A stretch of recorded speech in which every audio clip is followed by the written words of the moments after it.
When we go into a situation that's unfamiliar, our lives are open to a world of pain. We're not ready to take on the potential dangers or see the harm that is ever present. Being unprepared has the potential to leave us open to every childlike emotion as we step into an unfamiliar world. Along with the danger, confusion hits you over the head like the crack of a hammer. Chaos ensues and the path becomes non-negotiable, all because you didn't read the map. The time for training is over, and you are often in real danger. The wise ones say, it's better to have it and not need it than to need it and not have it. The best way to look at hazardous situations is to have a wide lens and a broad aperture. Your eyes can only fully open when you're trained to see all the potentials that come your way. I'm Kevin Donaldson, always here with Mike Felice, and welcome to the Suffering Podcast. If you're a fan of overcoming adversity and overcoming suffering, then we're for you, because that's what we do here, and that's the stories that we highlight. So do me a favor, hit that like button, subscribe to the channel, please comment, ring the bell so you can get notified of all of our new content, and now you can join. And of course, follow us on all social media so you can find out what we're up to when we're up to it. On tonight's episode, we probably have one of the more dangerous men we have ever had in here, and I've had Jerry Cooney in here, and that's Cesar Oliveria, to talk about the suffering of tactics. So being a retired police officer, doing what you do in the martial arts world, I think it's an invaluable skill that I think all of us should have learned while we were active. Unfortunately, some idiots like me don't pick it up until after we retire. But thank you so much for coming in. Oh, thank you for having me. Before we get into anything, let's throw a big shout out to our marquee sponsor. That's Toyota of Hackensack. We don't trust anybody as police. We certainly don't trust anybody as podcasters, but we do trust the guys over at Toyota Hackensack. So if you're looking for a car and you're in the New York, New Jersey area, go to ToyotaHackensack.com and let them find you a car. But don't forget to tell them the Suffering Podcast sent you. So Cesar, every week, usually I get a lot of really strange social media questions, but this one was really good, and I wanted to grab this one. We take a question from our audience every week. This one comes from Planktonian. What's the hardest lesson you've learned from a mistake? I think they're the best teachers, mistakes. You know, your victories don't really teach you all that much because everybody sort of knows how to win. Your mistakes, if you don't take that as a lesson, man, like I say at the end, this is a wasted opportunity. So what do you think the greatest lesson you learned from a mistake is? I like to think that as we climb that ladder of success, we're going to make these mistakes constantly. So life is going to be a constant struggle going through mistakes. It's what you bring after it, what's important. It's what is the lesson that you learn from those mistakes. It could be anything. It could be handling anxiety. It could be handling fears. It could be handling a relationship that you did something wrong. But these mistakes, they kind of make you self-reflect inwardly, and that's where you kind of make those decisions. And when you make those decisions from the inward side, then yes, you can kind of correct that outwardly. And then what you bring, it's almost like what you bring to the mat the next time. And in your case, for example, in jiu-jitsu, right? You tap out, we all tap out. What you bring back to the mat the next time from that tap out is the greatest lesson. And so you are correct, 100% correct in saying that is our greatest teacher in essence. So as we climb this ladder of life, these mistakes are our most intimate teachers, I would say. And so, I can't narrow to one particular example, because I think just as we just experience life, it brings us that. It brings us that maturity. It's how do we get wisdom? How do we get the insight? How do we get the understanding? And that comes from the mistakes, and it comes from what a little bit of what you learn, and then what you have to readjust in life. I think the biggest lesson I ever learned from a mistake, and trust me, I am chock full of mistakes. I've made about every mistake a human being can make. I think the biggest lesson that I learned from those mistakes was how to fail. Okay, those mistakes have bred failure in my life, time and time again. But you have to learn how to fail, because winning is easy. Everybody knows how to win. But how many kids, especially little kids, don't know how to fail? They come up in sports, pick a sport. They come up in sports and they're always the best athlete. But there's going to come a time when the playing field levels out, and you're going to see them start to lose, and you're going to see them throw temper tantrums. They're going to throw their equipment. They're going to break down, and they become useless. There's one kid that I'm thinking about individually, and I would work with him. He's a good athlete, but he didn't know how to lose.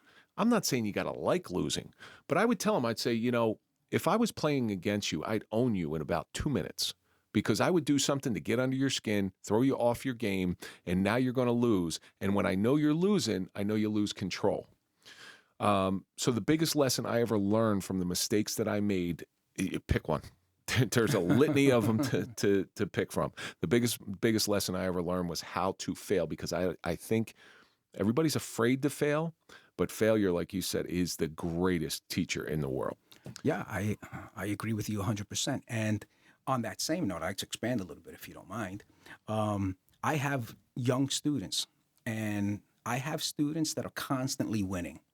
And I have one particular student. She's a little girl. She's about 9 years old, 8, 9 years old. And she's the one that's always getting, let's just say, the worst end of the sparring match. And I tell everybody that everybody should be more like her, because it's easy when I say, okay, who wants to spar with her? Everybody raises their hands, because they know they're going to be victorious in that event, right? But that little girl, doesn't matter. She still gets up because she has what I refer to as indomitable spirit, the will not to quit, the will never to give up.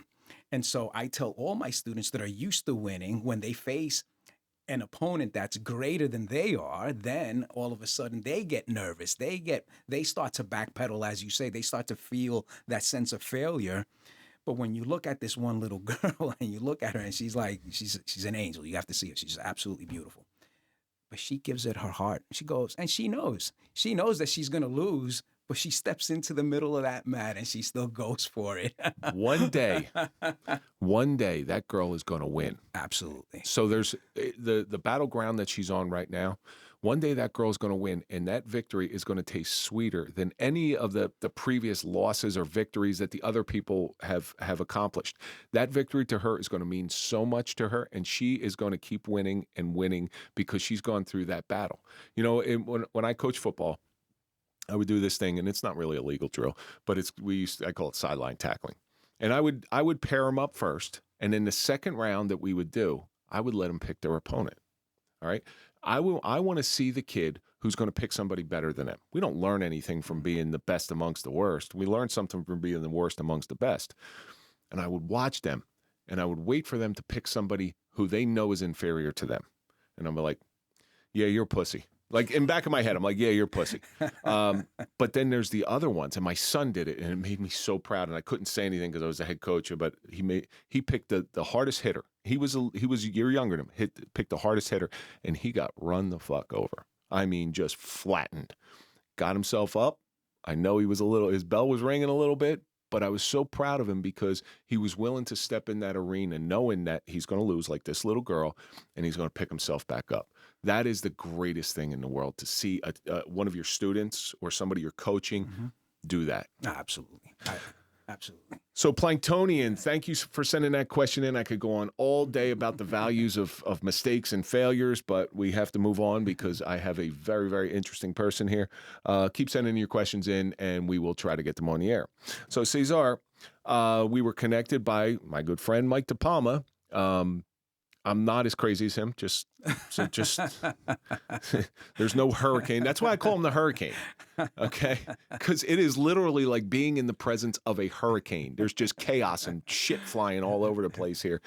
So I know a little bit about you, and I do a little bit of research, but I do a tiny amount of research because I want to find out most about you while you're in here. So why don't you give our audience a little bit of how you grew up, where you grew up?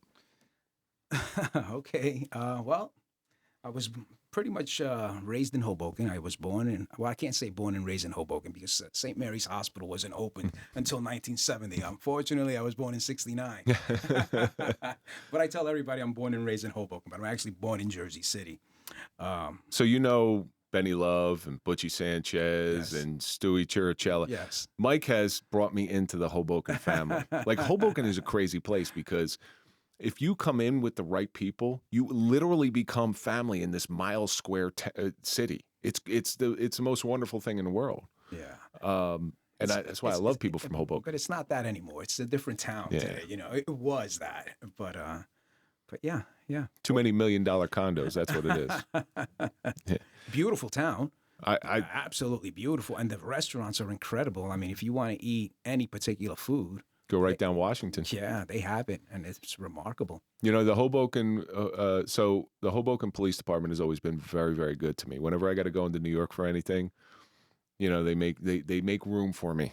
However, when Mark Marcy was there, he would let me park in his spot, and I'd go to the path and go into New York and get out. And literally, I could get in and out of doing like an hour and a half show. I could get out of New York in 4 hours. I was like, this is the greatest thing ever for $2.50, whatever a path ticket is.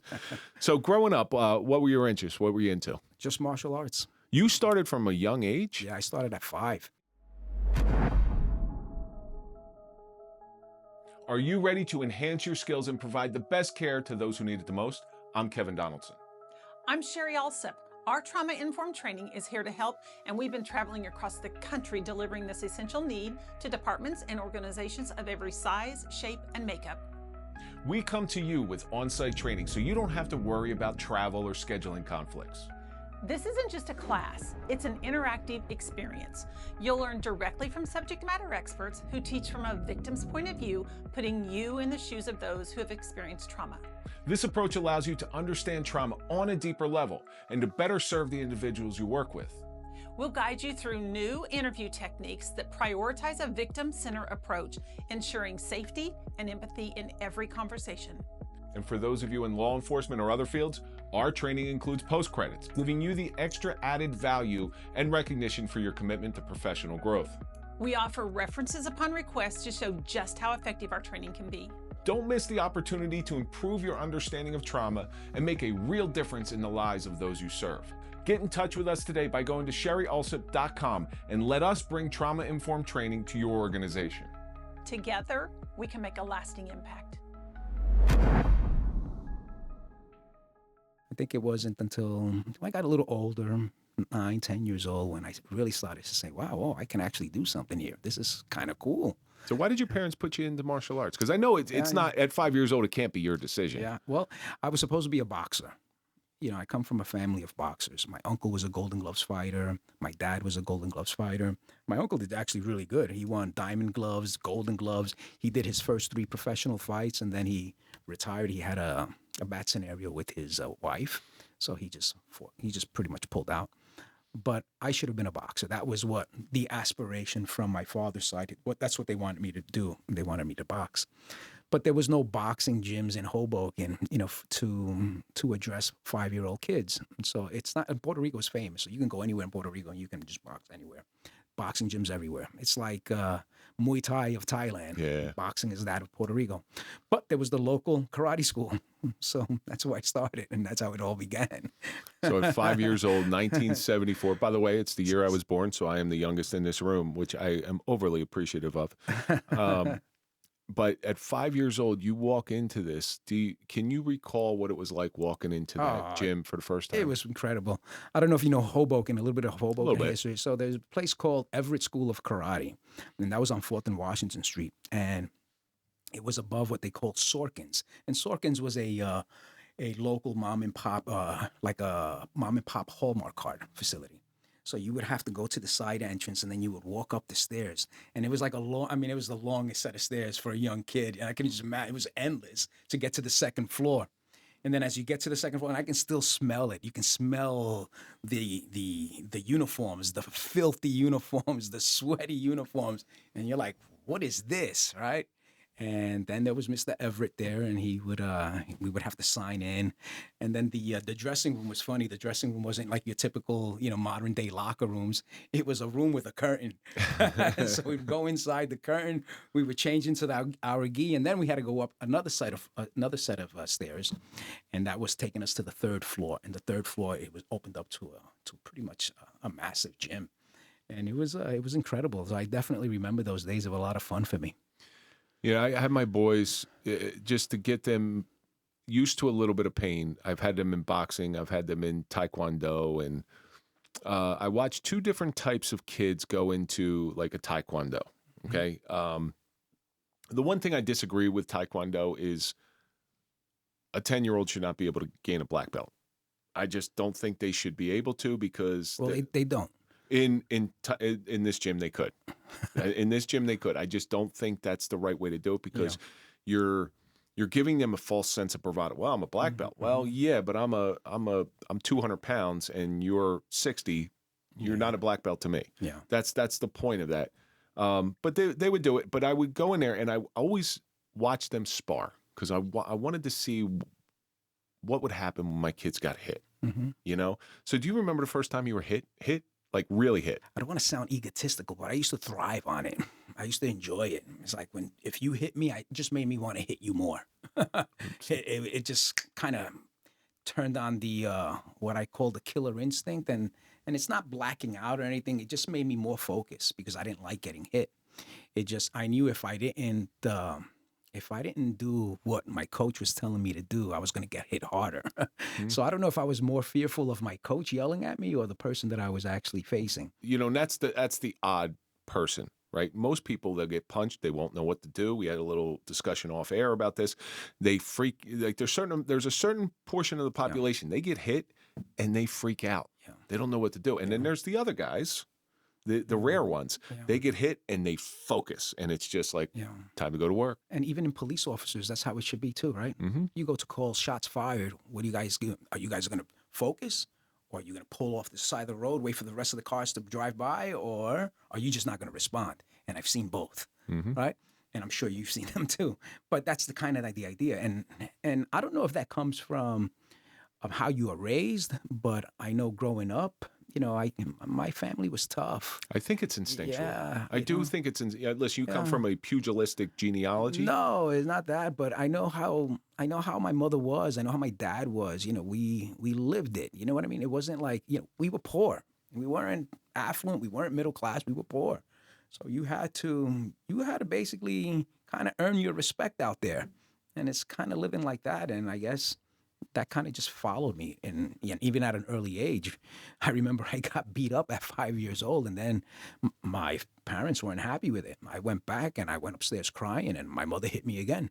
She's like, you go back down there and you do it again. I was like, wow, that was a big lesson for me, because I was like, wow, I got to do this now. I'm like, all right.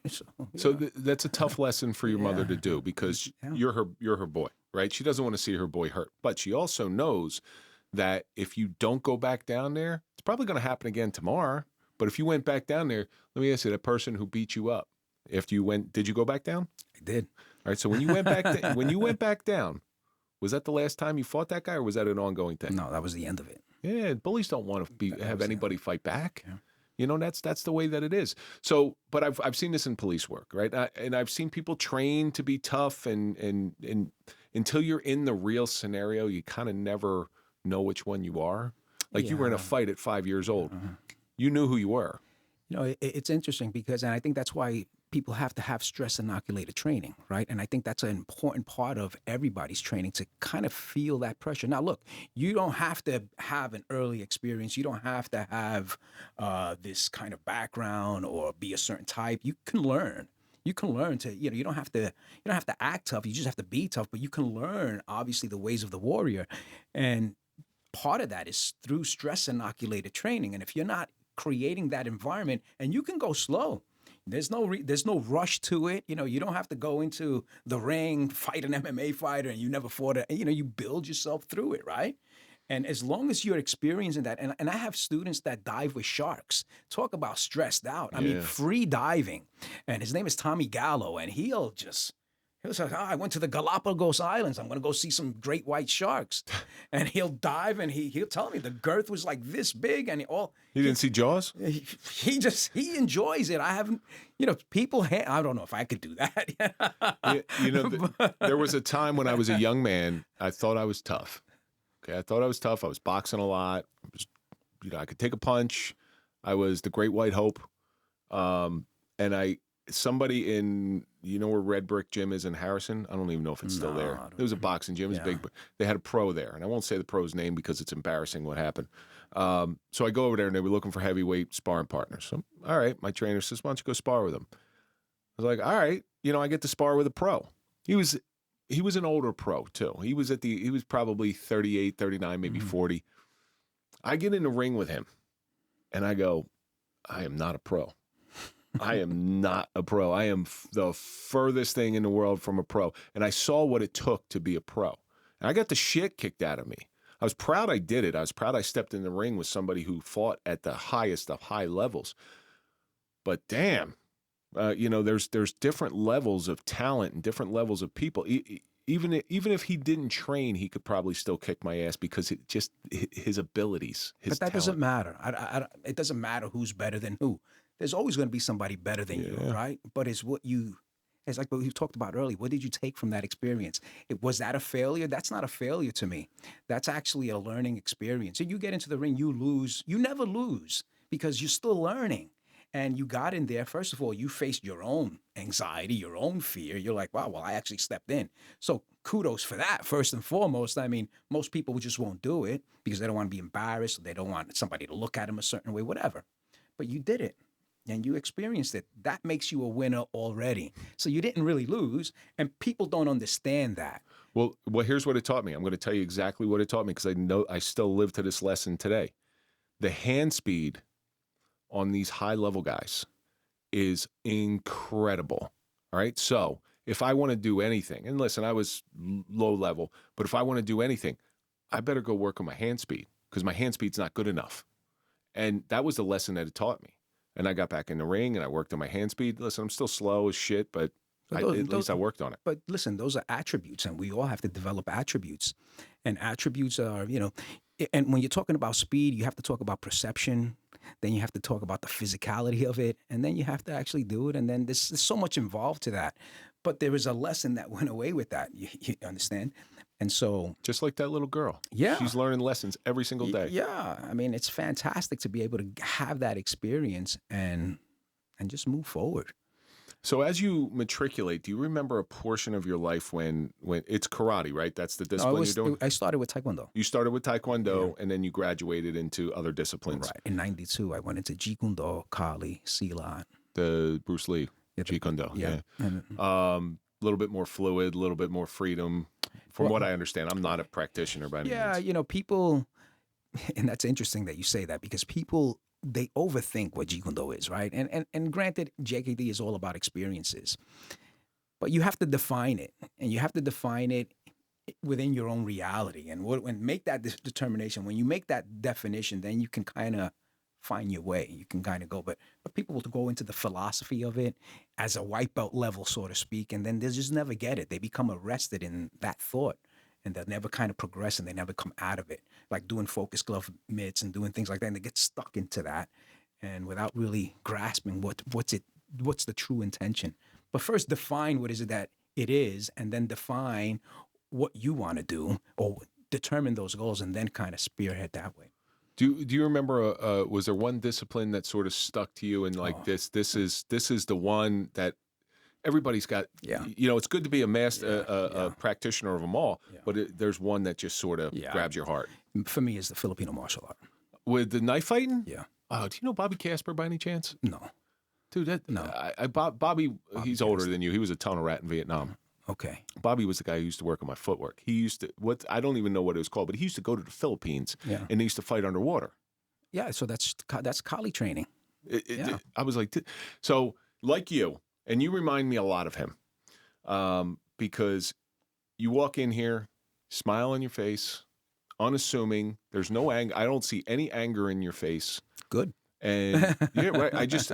And Bobby was the same way, right? He was, again, a tunnel rat in Vietnam. Mm-hmm. Nicest smile, soft-spoken, very intelligent, but he'll kill you if you cross him. And there, I have a story for you. So he came in, when I went to the police academy, he came in and taught portions of unarmed self-defense with Nicky Fresalone, Nicky DeBear.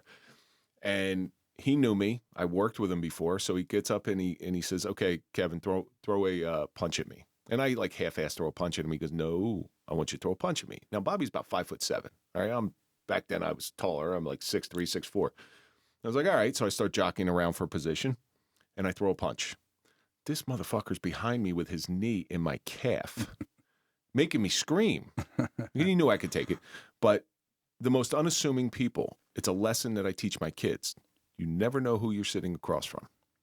Yeah, you don't judge a book by its cover, so to speak, right? Yeah, I'm a firm believer in that, and that's why I even tell my son, I said, don't act tough, and I mentioned this before. I don't act tough, just be tough when the time comes.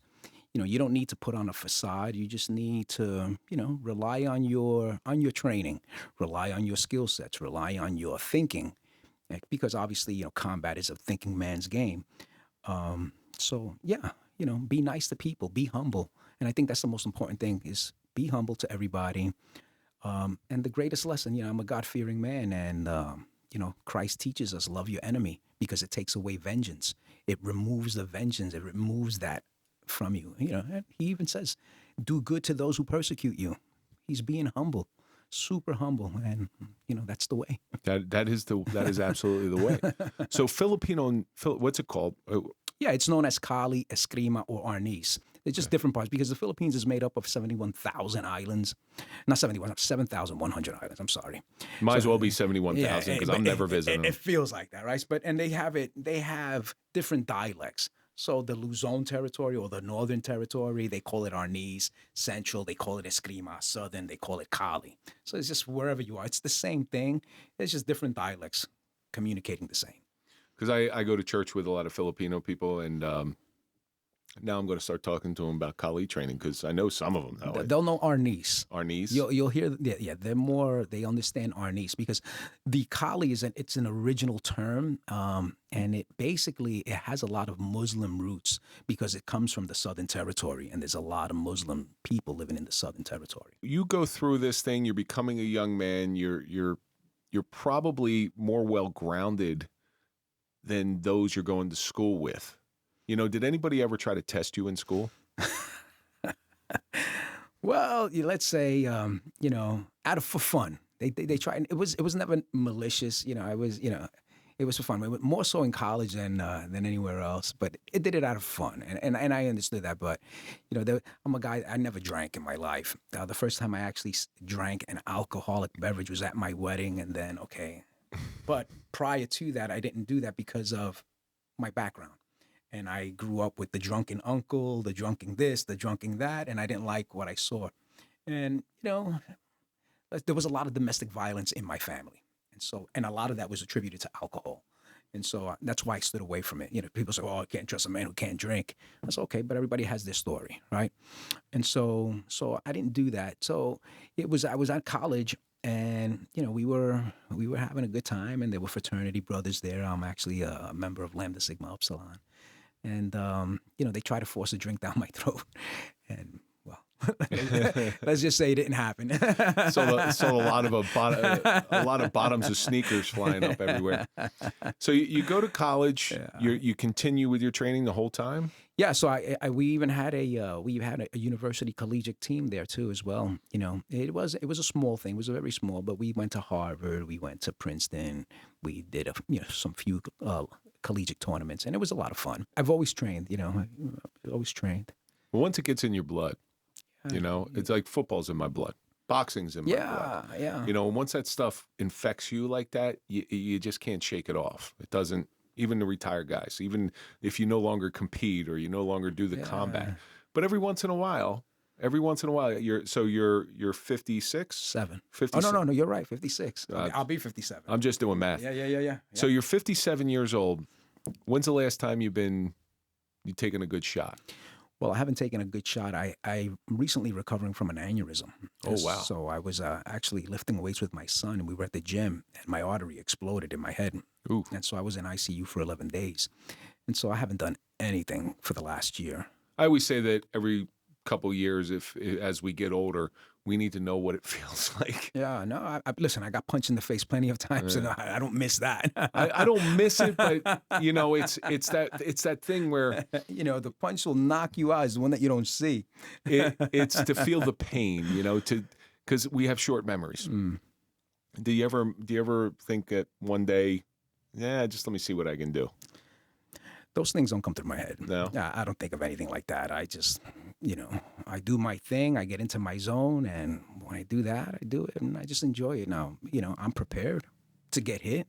I'm not afraid to get hit. And even with the aneurysm, I'm not afraid to get hit. But, those things don't come to my head. Yeah, I don't think about that. I think about my students.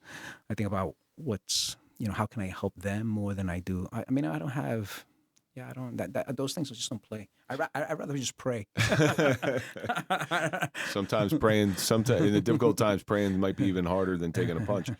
So when was the time, what was the whole step into law enforcement? That's an interesting story, right? My mother always wanted me to be an attorney. And, of course, I'm going to try to do that.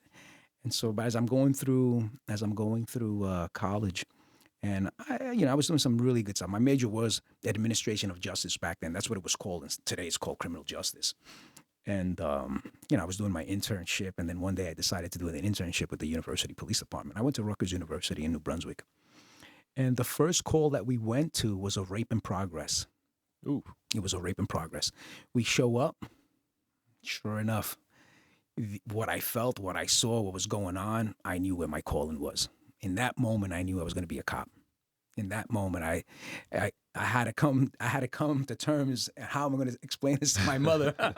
What was it about that situation that drew you into that profession? Well, you remember I was telling you I grew up in a domestic violence home. It was that.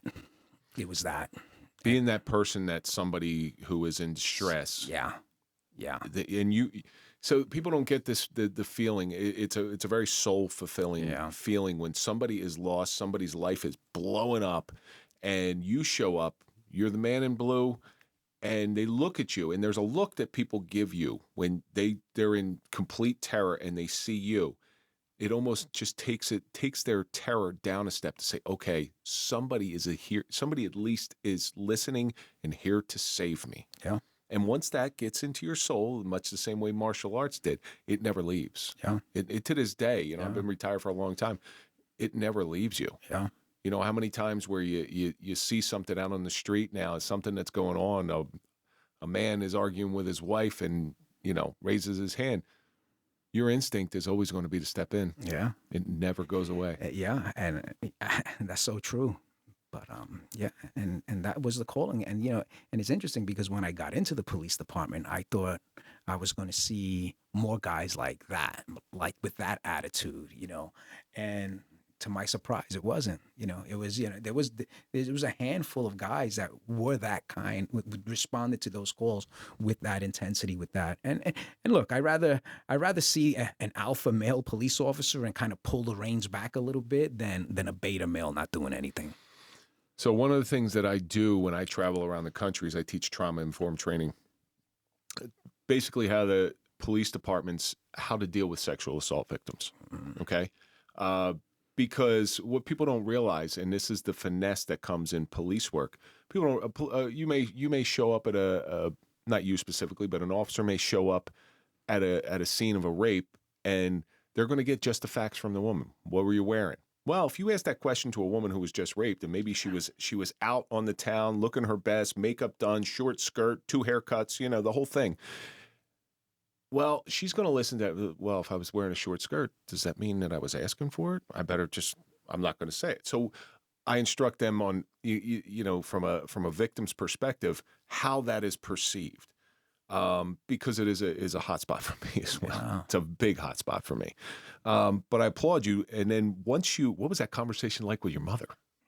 My mother's great. And she said, well, it's okay, she said. She said to me, I'll never forget the word. She says, Cesar, if you want to be a garbage man, be the best garbage man that you can be.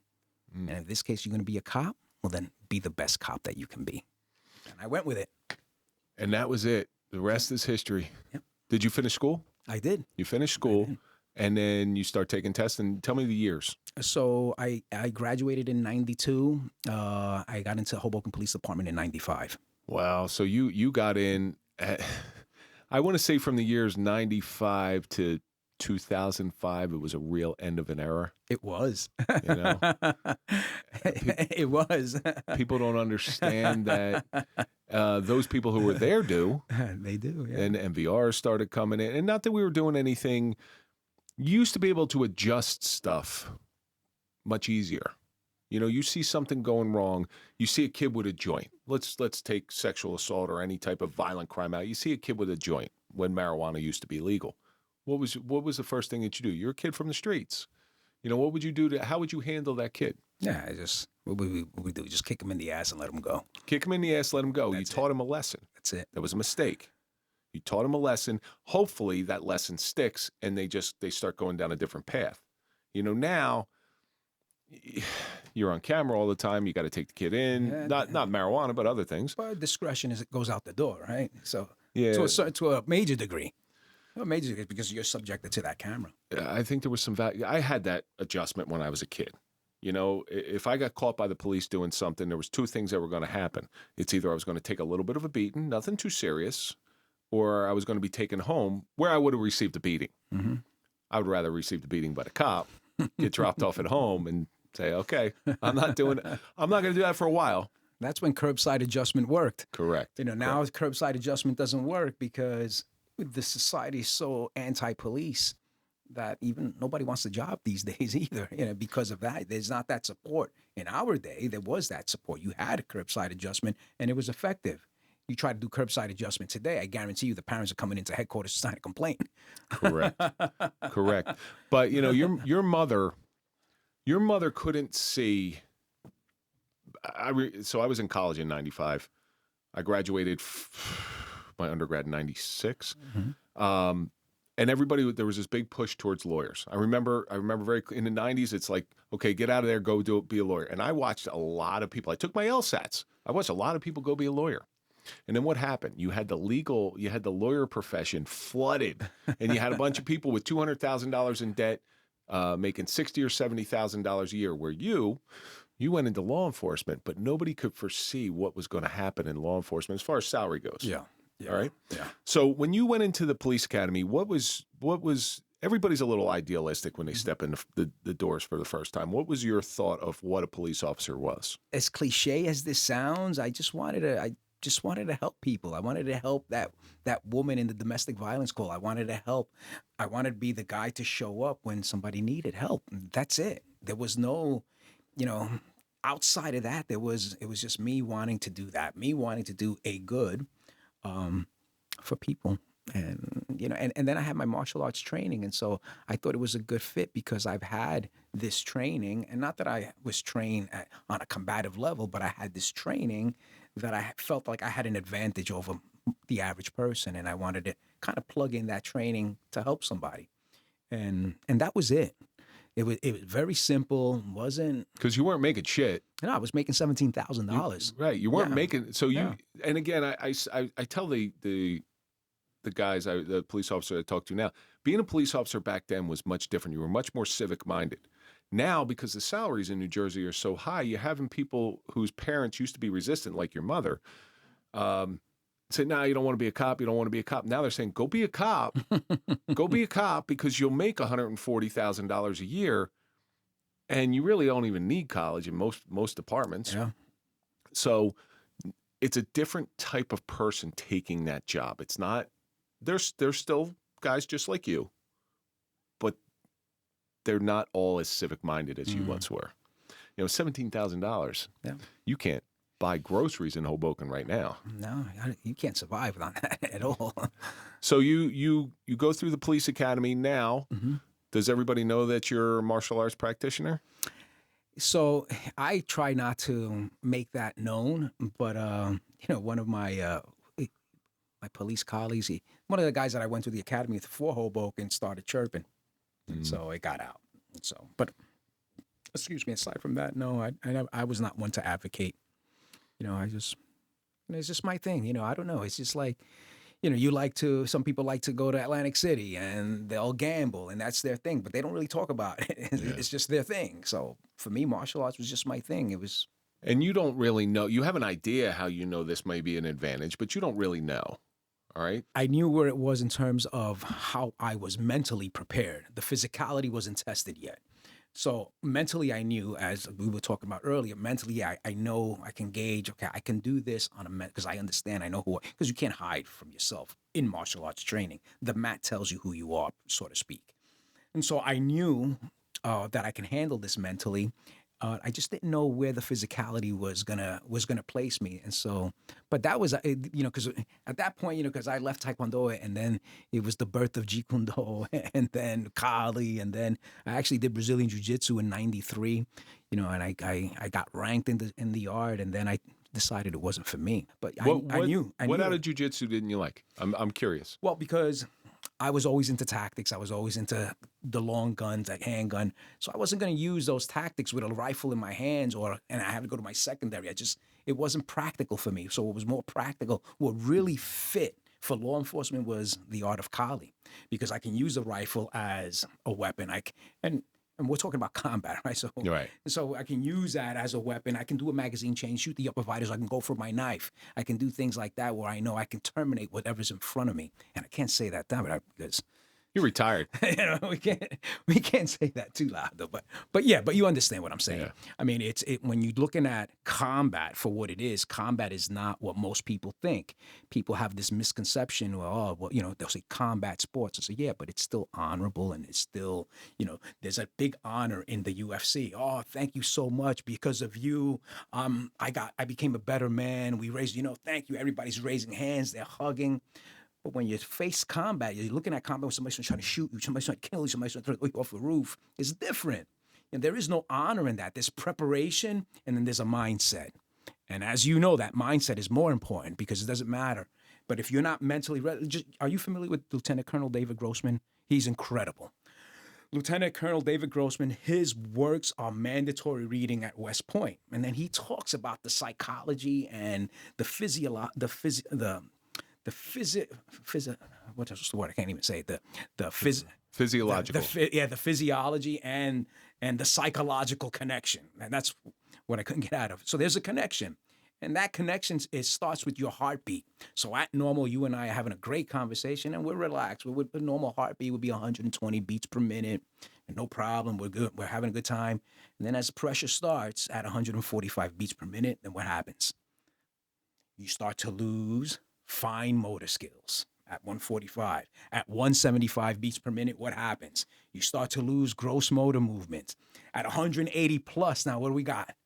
Condition black, they call it. Like either you're in the fight or flight stage. This is where you're spiked, and now you're in a combative scenario because you're facing a life and death scenario. Are you going to fight, or are you going to make a catastrophic decision that's going to end your life?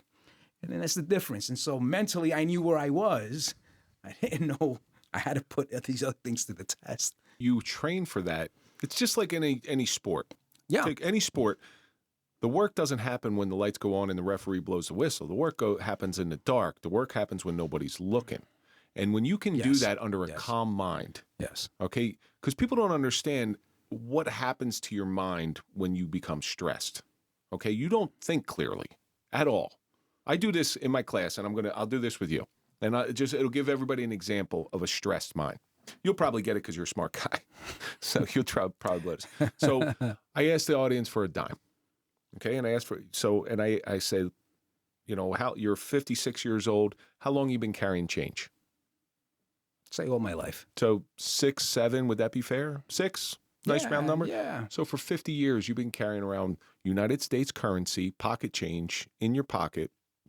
So you've had everything, and you would admit we're having a good conversation. We're calm. It's comfortable in here. It's a little cold, but it's comfortable in here. So you're under a calm, non-stressed environment.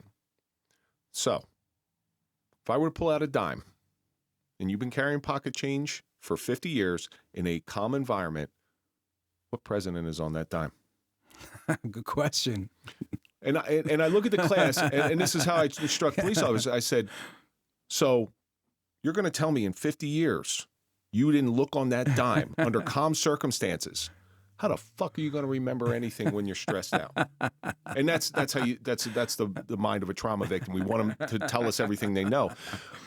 It's Roosevelt, okay? It's Roosevelt because I've done it enough times, but I got it wrong the first time. First time I heard that, I got it wrong. Yet we expect people under stress to remember all their training, to remember all their tactics, to remember all these things that they learn from. And if you're not willing to train your mind under calm circumstances, you're never going to get it under stress. Oh, I agree with you for sure. Yeah. But that's all the building process too, right? It's a major, it's not just a quick fix. It's a building process, and it's a learning, and it's adjusting, and it's identifying what we said earlier. What were my mistakes as I'm going up this, as I'm trying to uncover and unlock, how do I deal with stress? And that's very important, because one of the things for me, especially when I had the aneurysm, I used to get that anxiety, and doctors wanted to give me that medicine. They wanted to give me this, give me that. And I said, no, I'm not doing that. And so, I had to call in the good Lord, and I prayed. And every time I had the anxiety, and then prayer wasn't enough. So I had to sing gospel, and that was enough, because it regulated my breath too. So it's funny how that works, right? Yeah. It's funny I'm sure that no doctor in the world's ever going to instruct you to how to do that. So when you hit the streets, do you remember the first time that your skills being in these martial arts tactics, do you remember the first time that it was tested? Yeah, it was the first week of work. Yeah. Yeah. It was an arrest in the housing projects. Oh, go find this guy. And sure enough, I went up to the second floor. It was the fourth floor. We were on the fourth floor, and I see a sergeant there struggling with this guy. It's like, there, I mean, it was going good. And then I participated. I participated. That's a true old school cop right now. Yeah, I participated. And we brought him into jail. So, yeah. Now, I was wondering, have you ever been called into court, sat in front of defense attorneys, not my favorite people in the world, knowing that you've done this all your life, these martial arts, you know everything back and forth, where you're getting sued or whatever it may be. Had it ever worked against you? No. Being so well versed in all this stuff? It never worked against me. I never had a green sheet when it comes to use of force. No. It was always, I was lucky. Thank God God was watching me, but yeah, no. And the tactics I used were very simple. I wasn't into really punching people in the face, hitting them. If I had to use the nightstick, I would use the nightstick, but that called for extreme scenarios like a street fight, a bar fight, the riot in the housing project, when there's a lot of people, because, well, you've been in those scenarios. That's when but other than that, I didn't have to. I did simple takedowns. I did a joint lock manipulation that locked their hip and their knee, and we cuffed them, put them in jail. That was the end of it. It was 1, 2, 3. Well, the reason I asked that question is because shootings, okay? You shoot 100 on your qualification, your Q target. Mm-hmm. You shoot 100. Mm-hmm. Some scumbag defense attorney is going to say, well, couldn't you have shot him in the leg? Now, we can back that up through Attorney General's use of force guidelines, but they will ask that question. Yeah. You couldn't have just winged him or wounded him? Like, no, it makes no sense. It makes no sense. Center mass until the threat stops. That's the rule. But why center mass? And that's what they have to understand. It's center mass because it's the largest target. Correct. A leg, a limb is not a large target, and you're responsible for that bullet. So I have a better shot at shooting something larger than something smaller. And if I miss the leg, then who's going to get hit? But if you're an expert marksman, doesn't matter. And well, no, as far as a defense attorney, this is the questions that they're asking. That's why I brought that question up. You're going to be in scrapes. You're going to be times where you have to use what you've learned your entire life. And I was always curious about that because I know a lot of really, really dangerous guys who became cops. And dangerous, what I mean by that is they've trained their whole life in one discipline or another. Mm-hmm. And I was always wondering if that would work against you in court. On the streets, listen, our job is to go home. Yeah. Our job is to go home. Yeah. And the last thing you want to do is shoot an innocent person. You're responsible for every round. What are you going to shoot somebody in the leg? That's ridiculous. Well, I've actually, because of my shooting, I've actually been asked that question many times. And I said, do you understand that if I have the wherewithal under a stressful situation to actively shoot somebody in the leg, that means I shouldn't be shooting them, and I'm going to go to jail. And I don't want to go to jail. I'm too pretty for jail. Okay? I'll be abused in jail. Yeah. But nevertheless, it's an interesting thing. Now, throughout your career, did some of the guys come up to you and say, hey, Cesar, can you help me out? I want to know some of what you know. Oh, yeah. Plenty of times. And how did you pass your information on? With my guys? The guys that we just went to my gym. Let's go to the gym. Let's go train. Let's do this. Let's do it together. I'll teach it to you. I had my ESU guys when I was in charge of the emergency service unit. I had my crew and I said, listen, they already knew. Oh, they used to make fun of me. The sergeant's going to put him in a pretzel. It's the funniest thing because you go to Hoboken, you'll ask them, "Oh, you know the guy who puts everybody in the pretzel?" And they refer to a maneuver that I always use because it was 100% effective, and no green sheets, and that's important. No green sheets. So I had my guys already prepped up for it. So we're gonna put them in the pretzel, and we're gonna take them to jail, and that's it. Not one complaint. Because when you are training, I've been in that situation. When you are training, and you get put in that proverbial pretzel, because I've been put in that pretzel, and I don't bend the way I used to. And as soon as I got up, because it hurts like that, there's some pain involved in that. As soon as I got up from that, I'm like, oh, you got to teach me that. You got to teach me how to do that. And that's what I want to. That's the beautiful thing about any type of martial arts discipline. When somebody comes out with something and they just get you in some way, the smart people, smart cops who don't have that ego of losing are going to go, hey, Cesar, can you teach me that? Yeah. And that's the good ones. Yeah, and we had plenty of guys in Hoboken did that with me. Out of percentage of the department, how many do you think came to you for advice or For training? advice? For training advice. A small percentage. Yeah. Yeah, and I don't even think it makes 1%. Yeah. A small percentage. But the guys that worked with me, they did. I had even one of my bosses at the time, before I was promoted, he wanted to learn. I showed him. He told me I changed his life in terms of policing. I says because he never had to struggle so much. And he was able to put somebody in the pretzel and wait for backup, and he was fine. He was fine. So you've talked about the pretzel enough. I'd like you to explain to everybody what this is. The pretzel is a takedown. Basically, you scoop the legs out from behind. You have two officers flank to the right and left. The third officer will take the back side, lift them, kind of like a tackle, lift with the shoulder to the buttocks, lift straight up, pull the legs, he falls down. When he falls down, then you take the leg and then you basically wrap the leg with your leg and drop to your knee. You lock his leg and the hip on the floor. He can't move. He can't even get up. Done. Now he does this because he doesn't want to get handcuffs. All right, take the nightstick out, wedge it, wrench it, done. Cuff him. Let's take him home. I think it's called the Georgia State takedown or something like that. You know that lock move? It has to. So with the PR-24, it's an old move. They don't even do it no more. Yeah, it was very easy. I mean, it's very simple. The simplest things are the most effective things.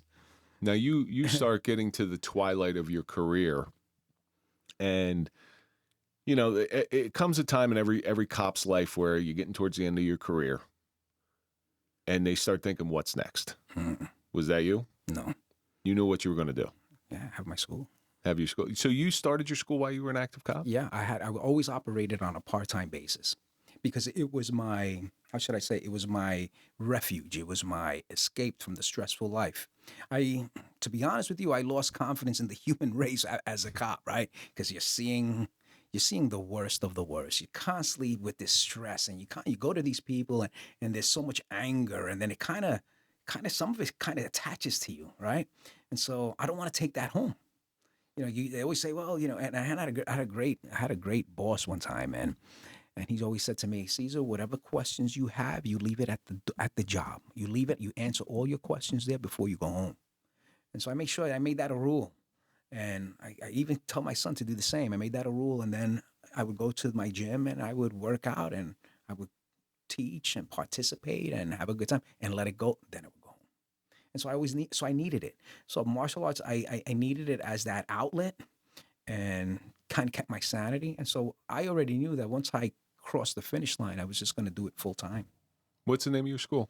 Institute of Defensive Methods, because I didn't want to make it like a particular art, because I like to merge both the combative aspects of an active shooter response to integrate both traditional martial arts, as you say, and then true tactics, if I need to do it, manipulating the gun, moving with the gun, cutting the angles, making sure you dominate these angles, integrate all that into a program for my students. And so that's why I call it the Institute of Defensive Methods, because I just didn't want to be locked into one thing, because I believe in layers of defense. I don't think one way is the way. I think you should have multiple ways. And I think it's good. You should, and because it gets constant refinement, and you're always looking to constantly adapt to the ever-changing environment, because everything is always changing and improving. Obviously, we don't fight like we did in 1970. This is a different ballgame, right? And so that's even in tactics, because after Afghanistan, tactics have changed. And they were doing that crazy, oh, let's just run mad dash and run, get in there. No, now the guys they work more from the threshold. I know you teach children, obviously, because we spoke about it in the beginning. But so do you also have a sect where it's just you try to get to the law enforcement community, or those? Yeah. Law enforcement and military guys.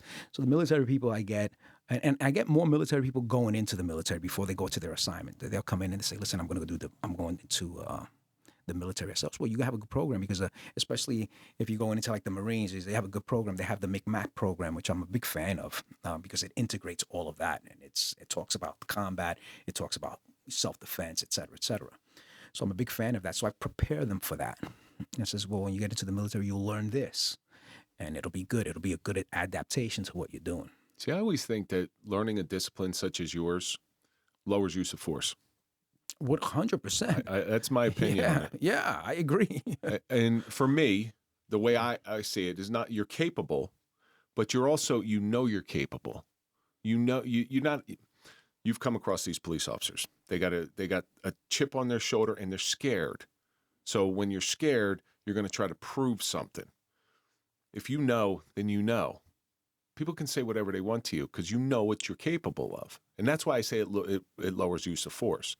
In the officers that you instruct, how has it helped them throughout their career? Has it given them that confidence? It has. From the guys that I've trained, they're ever grateful. They're always more than grateful, and for me, that's everything. Because if I can help them do that, then I could potentially save their careers.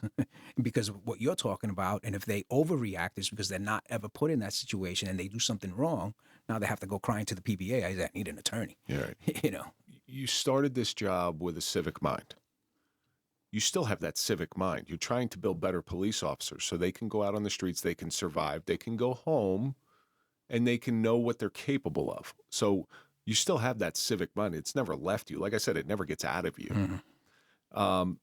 Now, New Jersey with the new licensing, they put in a whole thing where every cop has to do 2 hours of jujitsu. It's a start. It's not there. It's a start. But from the cops that I've heard that have taken it, it's just like every other use of force. They go in there, they do 2 hours. Nobody really wants to get hurt. They're going half-assed. They're screwing around. Yeah. But it's a start. No, I agree with that too. I'm not disagreeing. It wasn't my path. I'm not disagreeing with that.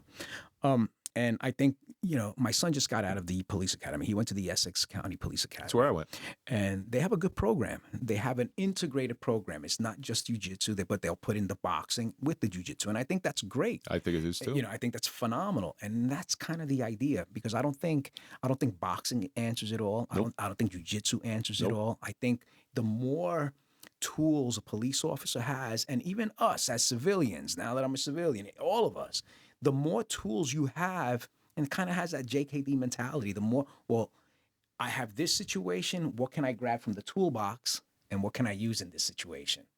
Right? Well, we wear that, now they wear the tack vest, which I don't like. I'm not a fan of the tack vest because it looks like shit.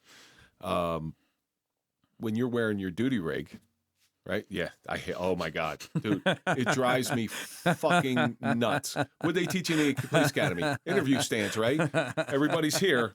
Well, guess what? If I'm a bad guy, I'm going to punch you in the face 4 or 5 times before you get your hands out of your vest. Yeah.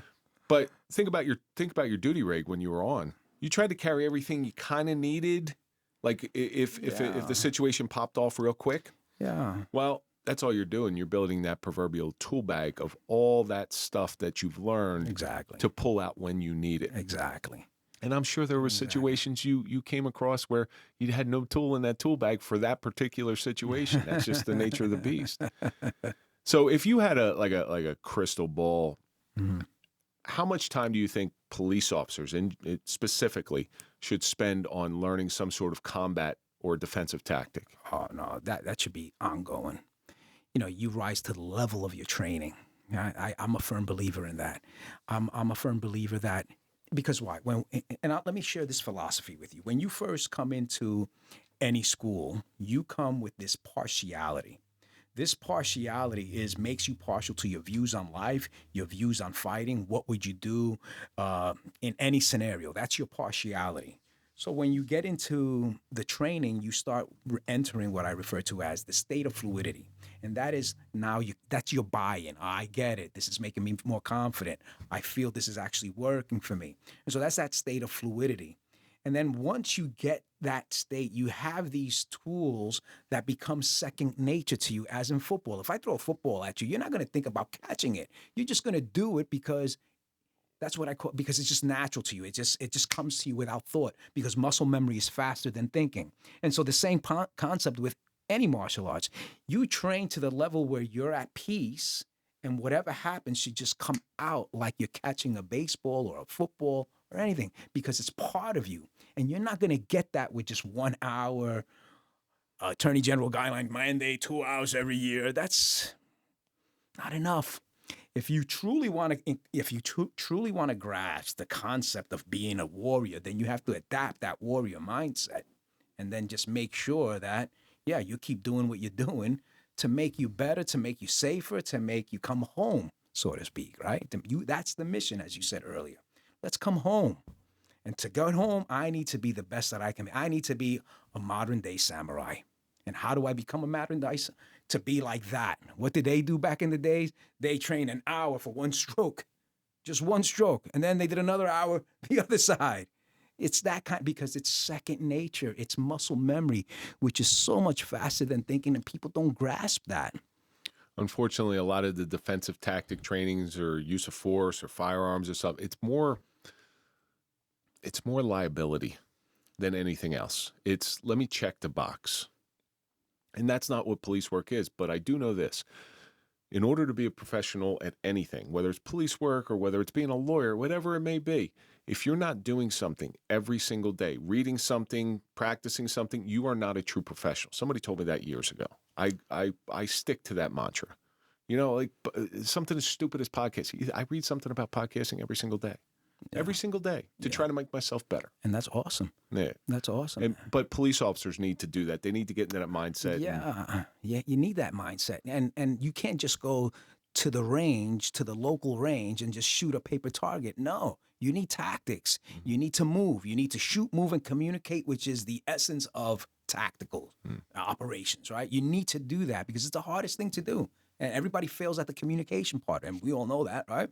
But you have to get out there. You have to have force-on-force training, and you got to experience that. Otherwise, going to the range and shooting that cue target is not the answer. Cue target doesn't shoot back. So, Cesar, we're coming to the end of this thing here. Why don't you want to give out any plugs, your school, your social media? My school is Institute of Defensive Methods in North Arlington. My website is www.idmnj.com. It's just Institute of Defensive Methods, New Jersey. And if you want to do some training, I'd be happy to have you. Just watch out for the pretzel. So, Cesar, like I said, we're coming to the end of this thing in there, and I always end every show. You know, you've lived this life of training yourself on how to tactically prepare yourself for numerous situations from the time you were 5, and you're still training to this day. And throughout that time, there's been some suffering. There's been some time lost throughout your life. There's been some bumps and bruises, but it's had to taught you a lesson. Right? Because 100%. That failure, every time you fail, teaches you lessons. It's the greatest teacher in the world.